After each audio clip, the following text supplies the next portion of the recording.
ನಾವು ಏನ್ ಮಾಡ್ಲಿಕ್ಕೆ ಅದು ನಮ್ಮ ಅನುಮತಿ ಇಲ್ಲದೆ ನೀವೇನೆಲ್ಲ ಸ್ವಾಗತಂ ಸುಸ್ವಾಗತಂ. ಫ್ರೆಂಡ್ಸ್ ನೋಡಿ, ಸಕಲೇಶ್ಪುರದ ಬಸ್ ಸ್ಟ್ಯಾಂಡು 1:30 ರಾತ್ರಿಯಲ್ಲಿ ಮಂಗಳೂರಿಗೆ ಹೋಗೋಂಥ ಪ್ಲಾನ್ನ ಹಾಕ್ತಾ ಇದ್ದೀವಿ. ಆದರೆ ಅಲ್ಲಿ ಪಿಂಕ್ ಶರ್ಟ್ ಹಾಕಿರೋರೊಬ್ರು ನಾಳೆ ಡ್ಯೂಟಿ ಇದೆ ಬರಲ್ಲ ಅಂತಿದ್ದಾರೆ. ಹಿಂಗೆ ಮನಸ್ತಾಪಗಳ ನಡುವೆ ಮನಸ್ಸನ್ನು ಒಪ್ಪಿಸುವ ಕಾರ್ಯ ನಡೀತಾ ಇದೆ. ಏನು ಮಾಡ್ತೀವೋ ಗೊತ್ತಿಲ್ಲ. ಮಿಡ್ನೈಟು ಸಕಲೇಶ್ಪುರ ಜಾತ್ರೆಗೆ ಬಂದವರು ಹಿಂಗೆ ಮಂಗಳೂರು ಹೋಗೋಣ ಅಂತ ಪ್ಲಾನ್ ಹಾಕ್ಕೊಂಡು ಎಲ್ಲರನ್ನೂ ಒಪ್ಸೋದು ತುಂಬ ಕಷ್ಟ.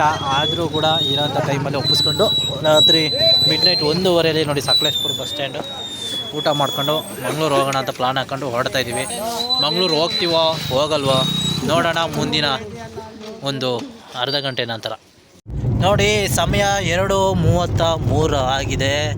ನಾನು ಆಗಲೇ ಅಲ್ಲಿ ಹೇಳಿದೆ, ಆವಾಗಲೇ 1:30ಗೆ ಸಕಲೇಶ್ಪುರ ಬಸ್ ಸ್ಟ್ಯಾಂಡಲ್ಲಿದ್ವಿ. ಆಮೇಲೆ ಮಂಗ್ಳೂರಿಗೆ ಹೋಗೋವಂಥ ಪ್ಲಾನ್ ಮಾಡ್ತಾಯಿದ್ವಿ ಅಂತ ಹೇಳಿದೆ. ನೋಡಿ ಹೊರಟಿದ್ವಿ, ಸಡನ್ನಾಗಿ ಪ್ಲಾನ್ ಮಾಡೋಕ್ಕೆ ಹೋಗೋದಕ್ಕೆ ಆಗಿದೆ. ನಾವು ಮುಂಚೆನೇ ಪ್ಲಾನ್ ಮಾಡಿದ್ದೀರಿ, ಯಾವುದೇ ಕಾರಣಕ್ಕೂ ಹೋಗೋಕ್ಕಾಗ್ತಿರ್ಲಿಲ್ಲ. ಈ ಥರ ಸಡನ್ ಪ್ಲಾನ್ ಮಾಡಿ ಯಾರೆಲ್ಲ ಈ ಥರ ಬೇರೆ ಬೇರೆ ಊರಿಗೆ ಟ್ರಿಪ್ ಹೋಗಿದ್ದೀರಾ ಕಮೆಂಟ್ ಮಾಡಿ ತಿಳಿಸಿ. ಸೊ ಸಕಲೇಶ್ಪುರದಲ್ಲೇ ಒಂದು ಪೆಟ್ರೋಲ್ ಬಂಕಲ್ಲಿ ಪೆಟ್ರೋಲ್ನ ನೈಟೇ ಹಾಕ್ಸ್ಕೊಂಡು ಅಲ್ಲಿಂದ ನೈಟೇ ಹೊರಟು ಮಂಗಳೂರು ಹೋಗೋವಂಥ ಪ್ಲಾನನ್ನು ಹಾಕ್ಕೊಂಡಿದ್ದರಿಂದ ಸೊ ನೈಟೇ ಹೊರಡಬೇಕಾಯ್ತು. ನೈಟು ಹೊರಟು ಅಲ್ಲಿಂದ ಮಂಗಳೂರು ರೀಚ್ ಆಗೋಷ್ಟೊತ್ತಿಗೆ ಬೆಳಗಾಗಿತ್ತು. ಸೊ ಮಂಗಳೂರಿಂದ ಬೆಳಿಗ್ಗೆನೇ ನಮ್ಮ ಫ್ರೆಂಡ್ನ ನೋಡಿಕೊಂಡು ಅಲ್ಲಿಂದ ಸೀದಾ ಬಸ್ ಸ್ಟ್ಯಾಂಡ್ ಕಡೆಗೆ ಹೋದ್ವಿ. ಮಂಗಳೂರು ಬಸ್ ಸ್ಟ್ಯಾಂಡ್ಗೆ ಹೋಗಿ ಅಲ್ಲಿ ಮಂಗಳೂರು ಬಸ್ ಸ್ಟ್ಯಾಂಡೆಲ್ಲನೇ ನೋಡಿಕೊಂಡು ನಮ್ಮೂರು ಬಸ್ ಎಲ್ಲಿ ನಿಲ್ಲುತ್ತೆ ಅಂತೆಲ್ಲ ನೋಡಿಕೊಂಡು, ಮಂಗಳೂರಿಗೆ ಯಾವತ್ತೂ ಬಸ್ಸಲ್ಲಿ ಹೋಗಿರಲಿಲ್ಲ. ಸೊ ಹಾಗಾಗಿ ಬಸ್ ಸ್ಟ್ಯಾಂಡೆಲ್ಲ ನೋಡಿಕೊಂಡು ಅಲ್ಲೇ ಎಲ್ಲನೂ ಮುಗಿಸ್ಕೊಂಡು ಅರ್ಥ ಆಯಿತು ಅನಿಸುತ್ತೆ. ಬಸ್ ಸ್ಟ್ಯಾಂಡಿಂದ ಹೊರಟು ತಿಂಡಿ ಮಾಡಬೇಕಾಗಿತ್ತು. ಸೊ ಬಸ್ ಸ್ಟ್ಯಾಂಡಲ್ಲಿರೋ ಅಂಥ ಹೋಟ್ಲಲ್ಲಿ ತಿಂಡಿ ಮಾಡೋದು ಬೇಡ ಅಂತ ಅಂದ್ಕೊಂಡು ಬಸ್ ಸ್ಟ್ಯಾಂಡಿಂದ ಹೊರಟು ನಮ್ಮ ಫ್ರೆಂಡು ತುಂಬ ಫೇಮಸ್ಸು ಇಡ್ಲಿ ದೋಸೆಗೆ ಫೇಮಸ್ ಆಗಿರೋ ಅಂಥ ಹೋಟ್ಲಿಗೆ ಕರ್ಕೊಂಡು ಹೋಗ್ತೀನಿ ಅಂತೇಳಿ ಕರ್ಕೊಂಡು ಹೋದ. ಸೊ ಅಲ್ಲೇ ಹೋಗಿ ತಿಂಡಿ ಮಾಡಿದ್ವಿ. ನಮ್ಮ ದಿಲೀಪ್ ಅವರು ಕರ್ಕೊಂಡ್ಬಂದಿರೋದು ತುಂಬ ಫೇಮಸ್ ಅಂತೆ ಹೋಟ್ಲು. ಅದಕ್ಕೋಸ್ಕರ ಇಲ್ಲಿ ದೋಸೆ ಮತ್ತು ಇಡ್ಲಿ ತುಂಬ ಫೇಮಸ್ಸು. ದೋಸೆ ಇಡ್ಲಿ ಬಿಟ್ಟರೆ ಬೇರೆ ಐಟಮ್ಸ್ ಸಿಗೋದಿಲ್ಲ. ಅದರಿಂದ ತುಂಬ ಫೇಮಸ್ ಅಂತ ಕರ್ಕೊಂಬಂದವ್ರೆ. ಚೆನ್ನಾಗಿತ್ತ ದಿಲೀಪು? ಸಖತ್ತಾಗಿತ್ತಾ? ಹಾಂ, ಹೆಂಗಿತ್ಲ ಚಂದು? 10/5. ಮಗ ಹೆಂಗೈತಿ? ನಾನು 3 ಕಡೆ 5ಕ್ಕ 10ಕ್ಕ ಮಕ್ಕಳನ್ನ ಕೇಳಕ್ಕಲ್ಲ ನಾನು.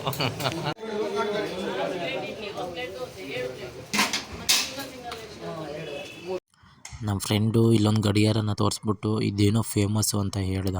ಅದೇನು ಫೇಮಸ್ ಅಂತ ನಮಗಂತೂ ಅರ್ಥ ಆಗಲಿಲ್ಲ. ಆದರೂ ಸುಮ್ಮನೆ ಬೇಜಾರಾಗಬಾರ್ದು ಅಂತ ಹೇಳ್ಬಿಟ್ಟು ವೀಡಿಯೋ ಮಾಡಿಕೊಂಡೆ.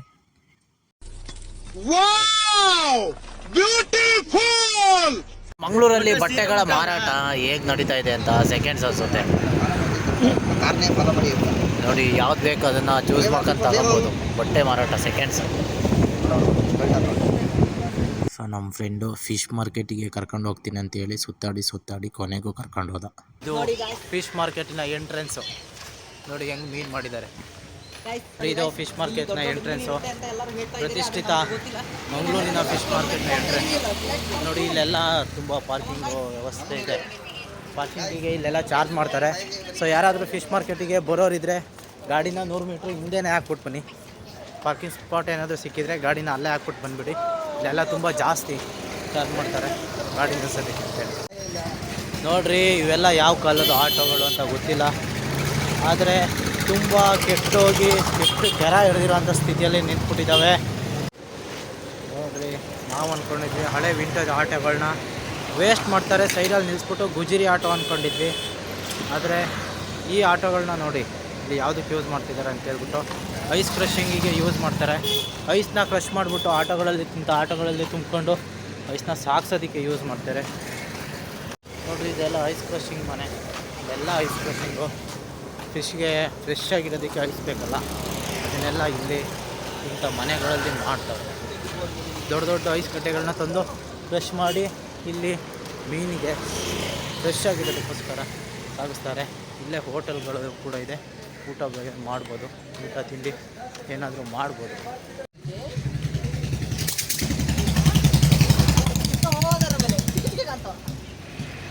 ಫ್ರೆಂಡ್ಸ್, ನಾವು ಬಂದಿದ್ದೀವಿ ಈಗ ಮಂಗಳೂರಿನ ಪ್ರತಿಷ್ಠಿತ ಮೀನು ಮಾರುಕಟ್ಟೆ, ಹೆಸರುವಾಸಿಯಾಗಿರ್ತಕ್ಕಂಥ ಮಂಗಳೂರಿನ ಮೀನು ಮಾರುಕಟ್ಟೆ. ಕರ್ನಾಟಕಕ್ಕೆ ಹೆಸರುವಾಸಿಯಾಗಿರ್ತಕ್ಕಂಥ ಮೀನಿನ ಮಾರುಕಟ್ಟೆ. ನೋಡ್ರಿ ಇಲ್ಲಿ ಆಲ್ರೆಡಿ ಮೀನಿನ ವ್ಯಾಪಾರ ಶುರುವಾಗಿದೆ, ಬೆಳಗ್ಗಿಂದನೇ ಶುರುವಾಗಿದೆ. ನೋಡಿ ಮೀನುಗಳೆಲ್ಲ ಯಾವ ಥರ ಇದೆ. ನಾವು ಸ್ವಲ್ಪ ತಡವಾಗಿ ಬಂದಿದ್ದೀವಿ, ಗೊತ್ತಾ ಇಲ್ಲ.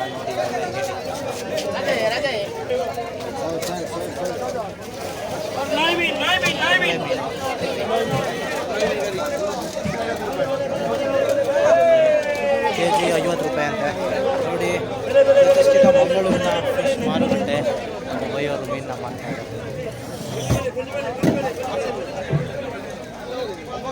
ನೋಡ್ರಿ ಎಷ್ಟು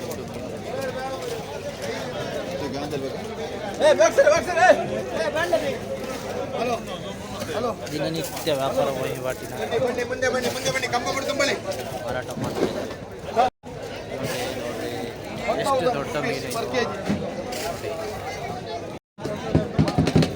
ಅಣ್ಣ, ನಮ್ಮನ್ನು ಹೊಡಿಬೇಡಿ ಅಣ್ಣ, ಬಿಟ್ಬಿಡಿ ಅಣ್ಣ. ಬೋಂಡಾ ಆಕ್ಟೋಪಸ್ ಜಾತಿಯ ಮೀನು, ಥರದ ಮೀನು.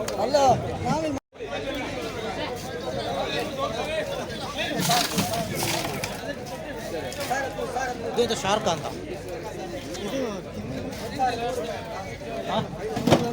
ಏನ್ ಹಂಗ್ ನೋಡ್ತಾ ಇದೀಯ? ಶಾಕ್ ಆಯ್ತಾ? ಶಾರ್ಕ್ ಮೀನಿನ ಕರೀತಾರೆ.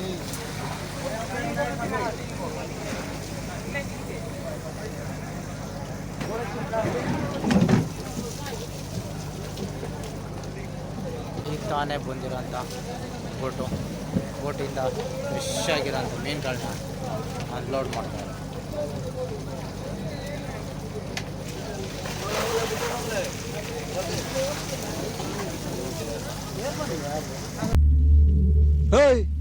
ಏನೋ ಮೀನ್ ಸತ್ತೋಗಿದೆ?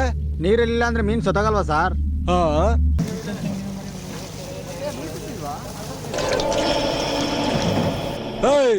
ಮೀನ್ ಬದುಕ್ಲಿಲ್ವಲ್ಲ? ಇದೆಲ್ಲ ವಾರಗಟ್ಟಲೆ ಮನೇನ ಬಿಟ್ಟು ಸಮುದ್ರಕ್ಕೆ ಹೋಗಿ ಮೀನು ಇಟ್ಕೊಂಡು ತುಂಬ ಖುಷಿ.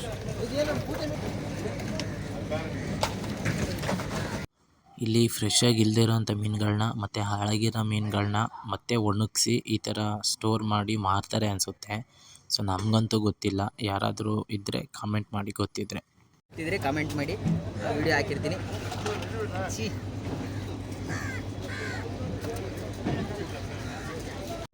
ನೋಡ್ರಿ ಯಾವ ಪಾರ್ಟಿ ಇದೆ, ಹಡಗುಗಳು, ಬೋಟ್ಗಳು, ಫಿಶಿಂಗ್ ಬೋಟ್ಸು. ಇಷ್ಟು ದಪ್ಪ ಹಡಗು, ಇಂಥ ಹಡಗೆ ಇಷ್ಟು ದಪ್ಪ ಇರುವಾಗ ಇನ್ನು 5 ಸ್ಟಾರ್ ಕ್ರೂಸರ್ಗಳೆಲ್ಲ ಎಷ್ಟು ದೊಡ್ಡ ದೊಡ್ಡ ಹಡಗಿರ್ಬೋದು. ಇದೇ ಫಸ್ಟು ಹಡಗುಗಳನ್ನ ಇಷ್ಟೊಂದು ಹತ್ತಿರದಿಂದ ನೋಡ್ತಾ ಇರೋದು.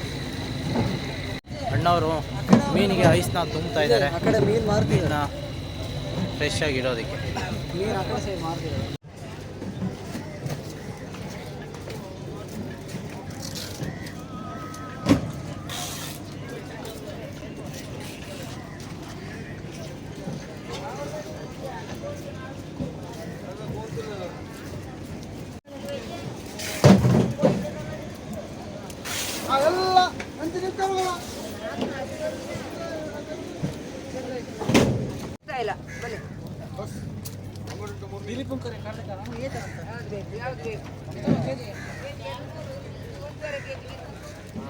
ಮನೋಜ್ ಅದು ಶಾರ್ಕ್ ಅಂತೆ, ಇದು ಹೇಳಿದ ನಾನು, ಇದು ಪ್ರಾನ್ಸ್ ಅಂತ.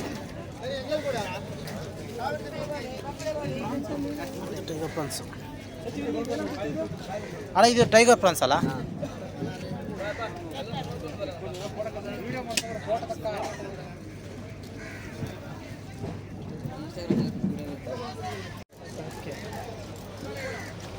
ಸರ್ ಎಷ್ಟು ಕೆ ಜಿ ಬರುತ್ತದೆ? ಎಷ್ಟು ಕೆ ಜಿ ಅದು? 250.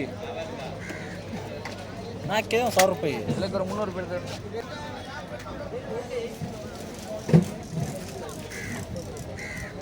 ಕೆ ಜಿಗೆ 300, ಅರ್ಧ ಕೆ ಜಿಗೆ 300. ದೊಡ್ಡ ಶಾರ್ಕ್ ಎಲ್ಲ ಖಾಲಿ ಆಯ್ತು, ನೀವು ಆಗ ಬಂದಿರ್ತೀವಿ. ದೊಡ್ಡ ಎಷ್ಟು K G? 50 K G. 50 K G ಈಗ ಇದ್ದಾರೆ ಇರ್ತದೆ. ಬೆಳಿಗ್ಗೆ 6 ಗಂಟೆಗೆ ಬಂದರೆ 3 ಗಂಟೆಗೆ ಬನ್ನಿ. 3 ಗಂಟೆಗೆ 3 o'clock ಬೆಳಿಗ್ಗೆ 3 ಗಂಟೆ. 3 ಗಂಟೆ ಅಷ್ಟೊತ್ತಿಗೆ ಜನ ಇರ್ತಾರೆ ಇಲ್ಲಿ? ತುಂಬ ಜನ. ಹೌದಾ? ಇದರ ಶೀಗೆ ಇರ್ತದೆ ಜನ. ಹೌದಾ? 3 ಗಂಟೆಗೆ ಯಾರು ಎದ್ದೇರೋದಿಲ್ವಲ್ಲ. ನಿಮಗೆ ಬೆಳಕು ಶುರು ಆಗೋದೇ 3 ಗಂಟೆಯಿಂದ. ನೀವು ಸಂಜೆ ಎಷ್ಟು ಗಂಟೆಗೆ ಕ್ಲೋಸು?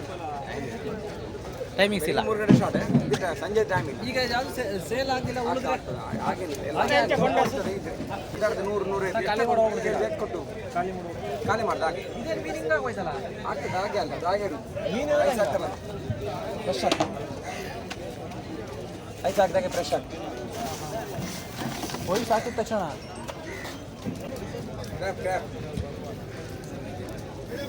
ಏಡಿ ಕೊಂಬು ನೋಡ್ರಿ, ಕೊಂಬು ಹಾಂ ಸರ क्या कीते हो, क्या क्या कीते हो? ಕನ್ನಡ ಯಾವ್ದು ಚಾನಲ್ ಯಾವ್ದು? ನಮ್ಮದು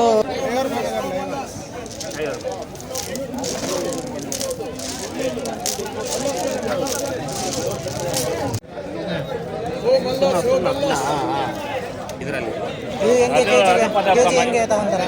ಕೆಜಿ 50. ಕೆಜಿ 50 ರೂಪಾಯಿ. ಅಂದರೆ ಒಳಗಡೆ ಏನು ಮಾಂಸ ಆ ಥರ ಏನಿರಲ್ಲ. ಮಾಂಸ ಪದಾರ್ಥ ಮಾಡ್ತಾರೆ. ಹೌದಾ? ಓಪನ್ ಮಾಡಿ. ಒಂದು ಓಪನ್ ಮಾಡಿ ತೋರಿಸ್ತೀರಾ? ಓಪನ್ ಮಾಡಿದರೆ ಒಂದು ಸಣ್ಣದು ಮಾಡಿ ಸಾಕಿದೆ ಯಾವುದೋ ಒಂದು. ನಮಗೆ ಹಾಕಿಲ್ಲ ಈಗ ಸಾಕು. ಓಪನ್ ಮಾಡೋದು ಬೇಡ. ಇದನ್ನು ಬೇಯಿಸಿದರೆ ಬಾಯಿ ಬಿಡ್ತದೆ. ಓಕೆ ಬೇಯಿಸ್ಬೇಕಂತ. ಈಗ ಕ್ಲೀನ್ ಮಾಡ್ಬೇಕಂದ್ರೆ ಯಾವುದು ಚಾನಲಲ್ಲಿ ಹಾಕ್ತಿರಲ್ಲ ನೀವು? ಯಾವುದು ಚಾನಲ್ ಹಾಕ್ತೀರಿ? ನಮ್ಮದು ಚಾನಲ್ ಯೂಟ್ಯೂಬಲ್ಲಿ ಏನಿಲ್ಲ, ಏನು ಹೇಳೋದಿಲ್ಲ. ಸುಮ್ಮನೆ ನಾವು ಸುಮ್ಮನೆ ಇಲ್ಲಿರೋರು ವೀಡಿಯೋ ಮಾಡ್ತಿರೋದನ್ನ ನೋಡಿ ಜಗಳಕ್ಕೆ ಬಂದ್ಬಿಟ್ರು. ಸೊ ಕೆಲವೊಂದು ಕಡೆ ವೀಡಿಯೋ ಮಾಡೋದಕ್ಕೆ ಪರ್ಮಿಷನ್ ಕೊಡಲ್ಲ, ಅವ್ರು ಪರ್ಮಿಷನ್ ತಗೊಂಡು ವೀಡಿಯೋ ಮಾಡಬೇಕಾಗುತ್ತೆ. ಸೊ ಕೆಲವೊಬ್ಬರು ಪರ್ಮಿಷನ್ ಕೊಡ್ತಾರೆ ವೀಡಿಯೋ ಮಾಡೋದಕ್ಕೆ, ಇನ್ನು ಕೆಲವು ಸ್ವಲ್ಪ ಜನ ವೀಡಿಯೋ ಮಾಡೋದಕ್ಕೆ ಪರ್ಮಿಷನ್ ಕೊಡಲ್ಲ. ಚಾನಲಲ್ಲಿ ಹಾಕಿ ಅವ್ರಿಗೆ ಏನಾದರೂ ತೊಂದರೆ ಆಗುತ್ತೆ ಅನ್ನೋ ಉದ್ದೇಶದಿಂದ ಪರ್ಮಿಷನ್ ಕೊಡಲ್ಲ.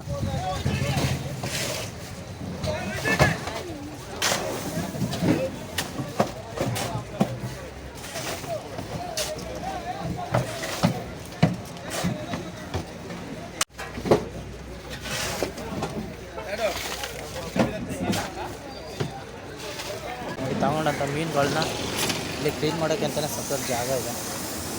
ಇಂಥ ಜಾಗದಲ್ಲಿ ಬಂದು ತಗೊಂಡಿರೋಂಥ ಮೀನುಗಳನ್ನ, ಫ್ರೆಶ್ ಕ್ರ್ಯಾಬ್ಗಳನ್ನ, ಸೀಗಡಿಗಳನ್ನು ಕ್ಲೀನ್ ಮಾಡಿಸ್ಕೊಂಡು ಮನೆಗೆ ತಗೊಂಡು ಹೋಗ್ಬೋದು. ಕ್ಲೀನಿಂಗಿಗೆ ಎಕ್ಸ್ಟ್ರಾ ಚಾರ್ಜಸ್ ಬೇರೆ ಇರುತ್ತೆ.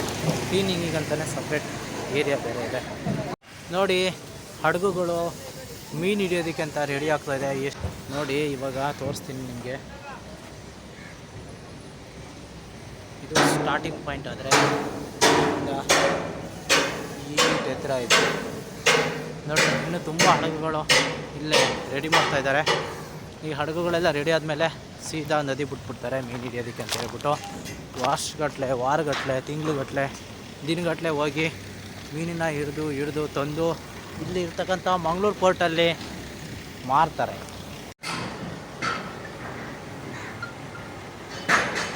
ಹಲೋ, ನೀವೆಲ್ಲಿದ್ದೀರಾ? ನೋಡ್ರಿ ಹಡಗುಗಳನ್ನ ರೆಡಿ ಮಾಡ್ತಾ ಇದ್ದಾರೆ. ಇಲ್ಲಿ ಇನ್ನೂ ಸ್ಟಾರ್ಟಿಂಗ್ ಸ್ಟೇಜಿಂದ ಫ್ಯಾಲ್ಟ್ರು ಮಾಡ್ತಾಯಿದ್ದಾರೆ. ಇಲ್ಲೂ ಕೂಡ ಒಂದು ಹಡಗನ್ನ ರೆಡಿ ಮಾಡ್ತಾ ಇದ್ದಾರೆ. ಆಲ್ರೆಡಿ 40% ರೆಡಿ ಆಗಿರೋಂಥ ಹಡಗುಗಳು ನೋಡ್ರಿ. ಆಗಿನ ಕಾಲದಲ್ಲಿ ಈ ಥರ ಮರದ ಹಡಗು, ಆ ಮರದ ಹಡಗು ಅಲ್ಲಿದೆ ನೋಡಿ.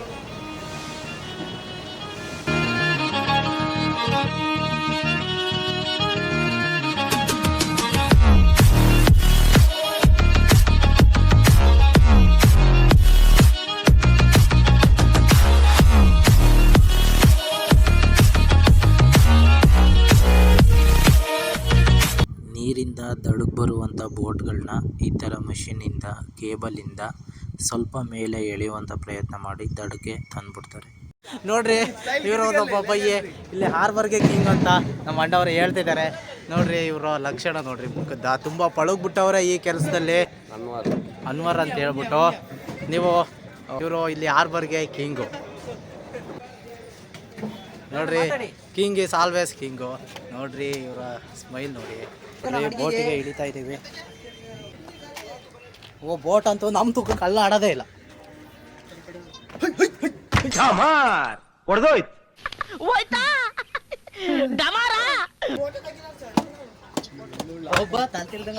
ಬನ್ರಿ, ಆಲ್ರೆಡಿ ಬೋಟಿಗೆ ಎಂಟ್ರಿ ಕೊಟ್ಟಾಯ್ತು. ಆಲ್ರೆಡಿ ಚೆನ್ನಾಗಿ ಕೂತ್ಕೊಂಡು ವಿಡಿಯೋನ ನೋಡ್ತವ್ರೆ, ಲೈಫ್ನ ಎಂಜಾಯ್ ಮಾಡ್ತವ್ರೆ. ನೋಡ್ರಿ, ನಾವೀಗ ಆಲ್ರೆಡಿ ಈ ಒಂದು ಬೋಟ್ ಮೇಲೆ ಇದ್ದೀವಿ. ಈ ಬೋಟ್ನ ವಾರಗಟ್ಟಲೆ ವರ್ಷಗಟ್ಟಲೆ ಮೀನನ್ನ ಹಿಡಿಯೋದಕ್ಕೆ ಅಂತ ಹೇಳ್ಬಿಟ್ಟು ಇಲ್ಲಿರ್ತಕ್ಕಂಥ ಜನರು ತಗೊಂಡು ಹೋಗ್ತಾರೆ. ಇಲ್ಲಿರ್ತಕ್ಕಂಥ ಬೋಟಿಂದ ಕೆಳಗಡೆ ಒಂದು ಟ್ಯಾಂಕರಲ್ಲಿ ಮೀನನ್ನ ಸಂಗ್ರಹಿಸ್ಕೊಂಡು ನೋಡ್ರಿ, ಇದೊಂದೇ ಬೋಟ್ ಅಲ್ಲ, ಸುತ್ತಮುತ್ತ ಕಾಣಿಸ್ತಿದೆಯಲ್ಲ, ಇದೆಲ್ಲವೂ ಕೂಡ ತುಂಬಾ ಬೋಟ್ಗಳಿದೆ. ಇದೆಲ್ಲವೂ ಕೂಡ ಮೀನನ್ನು ಹಿಡಿಯುವಂಥ ಬೋಟ್ಗಳು. ನೋಡ್ರಿ, ಈ ಥರ ಈ ಪಾರ್ಟಿ ಸ್ಟೇರಿಂಗ್ನ ತಿರುಗಿಸ್ಬಿಡ್ತಾರೆ. ಹಡಗನ್ನ ಯಾವ ದಿಕ್ಕಿಗೆ ಬೇಕೋ ಆ ದಿಕ್ಕಿಗೆ ತಿರುಗಿಸ್ಬಿಡ್ತಾರೆ. ನೋಡ್ರಿ, ಯಾವ ಪಾರ್ಟಿ ಹಡಗುಗಳನ್ನ ನಿಲ್ಲಿಸ್ಕೊಂಬಿಟ್ಟವ್ರೆ. ಇಲ್ಲೊಂದು ಹಡಗು ಬಲೆನ ಹಾಕ್ತಾಯಿದ್ದಾರೆ. ಇಲ್ಲಿರ್ತಕ್ಕಂಥ ಮೀನುಗಳನ್ನ ಹಿಡಿಯೋದಕ್ಕೆ ಬಲೆನ ಹಾಕ್ತಾಯಿದ್ದಾರೆ. ಮತ್ತು ಇಲ್ಲೆಲ್ಲ ಹಡಗುಗಳು ಬಂದು ನಿಂತ್ಬಿಟ್ಟಿದೆ. ಇವರೆಲ್ಲ ಮೀನಿನ ಹಿಡಿಯೋಕ್ಕೆ ಹೋಗಿ ಬಂದು ರೆಸ್ಟ್ ಮಾಡ್ತವ್ರೆ. ತುಂಬ ದಿನದಿಂದ ಮೀನು ಹಿಡಿದು ಇವ್ರಿಗೂ ಸುಸ್ತಾಗ್ಬಿಟ್ಟಿರುತ್ತೆ. ಸೊ ಆದ್ದರಿಂದ ಬಂದಂಥ ದಿನಗಳಲ್ಲಿ ಒಂದು 3-4 ದಿನ ರೆಸ್ಟ್ ಮಾಡಿ ಮತ್ತೆ ಮೀನು ಹಿಡಿಯೋಕ್ಕೆ ಹೋಗ್ತಾರೆ. ಐಸ್ನ ಮೀನಿನ ಡಬ್ಬಿಗೆ ತುಂಬಿಸ್ತಾ ಇದ್ದಾರೆ, ಮೀನನ್ನು ಫ್ರೆಶ್ ಆಗಿರೋದಕ್ಕೋಸ್ಕರ. ನೋಡ್ರಿ, ಈ ಪಾರ್ಟಿ ಹಡಗನ್ನ ನೀರಿಗೆ ಬಿಡ್ತವ್ರೆ. ಈ ಥರ ಮರದ ಹಲಗೆಯಿಂದ ಗುದ್ದಿ ಸ್ವಲ್ಪನೇ ಹಡಗನ್ನ ನೀರಿಗೆ ತಳ್ತವ್ರೆ. ಇಲ್ಲಿದ್ದ ಹಡಗನ್ನ ಇಲ್ಲಿ ತನಕ ಈ ಥರ ಹೊಡೆದುನೇ ಜಾರ್ಸ್ಕೊಬಂದ್ಬಿಟ್ಟವ್ರೆ. ನಂತರ ಇದನ್ನು ನೀರಿಗೆ ಬಿಟ್ಟು ಬೋಟಿಂಗ್ನ ಶುರು ಮಾಡ್ಕೊತಾರೆ, ಮೀನು ಹಿಡಿತಾರೆ. ಸೊ ಮಧ್ಯಾಹ್ನ ಆಗಿದ್ದರಿಂದ ಫಿಶ್ ಮಾರ್ಕೆಟಿಂದ ಹೊರಟು ಹೊಟ್ಟೆ ಹಸಿವಾಗಿತ್ತು, ಊಟ ಮಾಡೋಣ ಅಂತ ಹೇಳ್ಬಿಟ್ಟು ಗಾಡಿನ ಅಲ್ಲೇ ಸೈಡಿಗೆ ಹಾಕಿ ಅಲ್ಲೇ ಹತ್ತಿರದಲ್ಲೇ ಇದ್ದಂಥ ಒಂದು ಹೋಟ್ಲಿಗೆ ಹೋಗಿ ಫಿಶ್ ಊಟನ ಆರ್ಡ್ರ್ ಮಾಡಿದ್ವಿ.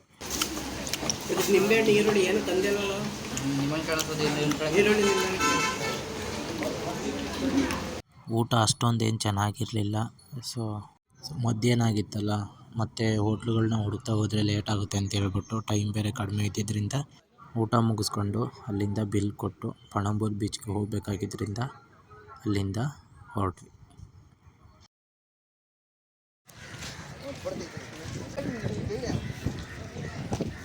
ಕೂಲಿಂಗ್ ಗ್ಲಾಸು ಕೂಲ್ ಆಗೋದಕ್ಕೆ ಬಿಸಿಲು ಜಾಸ್ತಿ ಅಲ್ವಾ ಇಲ್ಲಿ. ನಾವು ಲಾಸ್ಟ್ ಟೈಮ್ ಬಂದಾಗ ಅಲ್ಲಿ ತಾನೇ ತಿಂದಿದ್ದೀವಿ ನೀರು ದೋಸೆ.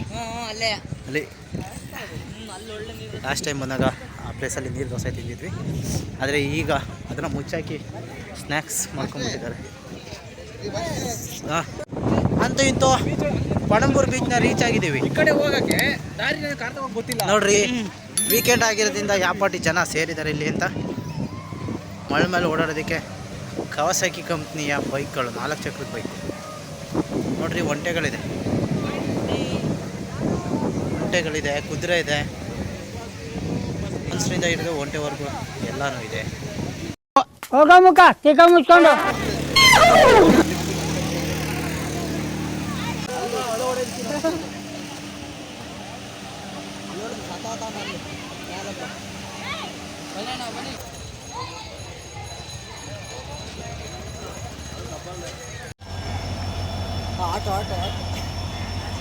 ನೋಡ್ರಿ, ಇಲ್ಲಿ ಟ್ರೈನ್ ಬರುವಾಗ ಗಾಡಿ ಒಂದು ಕಡೆ ಆದರೆ ಗಾಡಿ ಬರೋದಕ್ಕೆ ಟ್ರೈನ ನಿಲ್ಲಿಸ್ಬಿಟ್ಟವ್ರೆ ಇಲ್ಲಿ.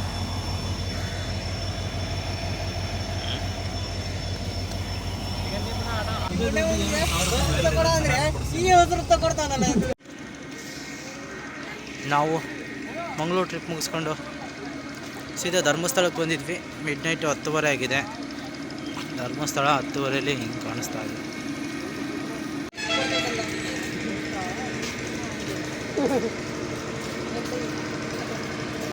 ಸೊ ಸುತ್ತಾಡಿ ಸುಸ್ತಾಗಿದ್ದರಿಂದ ಕಾರಲ್ಲೇ ರೆಸ್ಟ್ ಮಾಡಿ ಮಲ್ಕೊಂಡು ನಿದ್ದೆ ಮಾಡಿ, ಸೊ ಅಲ್ಲಿಂದ ಬಂದು ನೈಟ್ ಆಗಿತ್ತು. ನಾವು ಮನೆಗೆ ಬರೋ ಅಷ್ಟೊತ್ತಿಗೆ ಅಲ್ಲಿಂದ ನಮ್ಮ ಫ್ರೆಂಡ್ ಮನೆಗೆ ಬಂದು ಅಲ್ಲೇ ಉಳ್ಕೊಂಡು ಬೆಳಿಗ್ಗೆ ಎದ್ದು ಅಲ್ಲಿಂದ ಡ್ಯೂಟಿಗೆ ಹೋಗಬೇಕಾಗಿದ್ದರಿಂದ ಅಲ್ಲಿಂದ ಹೊರಟು ಹಾಸನ್ಗೆ ಬಂದ್ವಿ.